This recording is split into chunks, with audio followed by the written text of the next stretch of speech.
بسم اللہ الرحمن الرحیم۔ وہ انسان ہمیشہ غم میں مبتلا رہتا ہے جو اپنی ضرورتیں بڑھا لیتا ہے۔ جب ہم خود کے ساتھ جنگ لڑ رہے ہوں تو دوسروں کے ساتھ جھگڑنے کی کیا ضرورت ہے؟ صبر کی دو صورتیں ہیں، جو ناپسند ہو اسے برداشت کرنا اور جو پسند ہو اس کا انتظار کرنا۔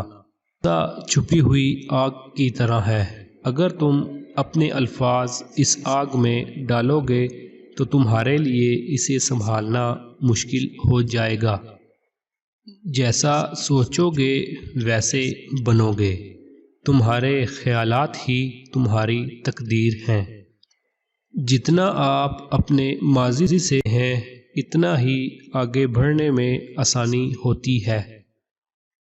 جو کسی کا فائدہ اٹھانے کو اپنی قابلیت سمجھتا ہے وہ بہت جلد خود بے فائدہ انسان بن جاتا ہے۔ گزرے ہوئے کل کا افسوس اور آنے والے کل کی پریشانی ہمارے آج کو بھی خراب کر دیتی ہے۔ لمبی امیدوں سے دور رہا کرو، یہ تمہارے پاس موجود نعمتوں کو حقیر بنا دیتی ہیں۔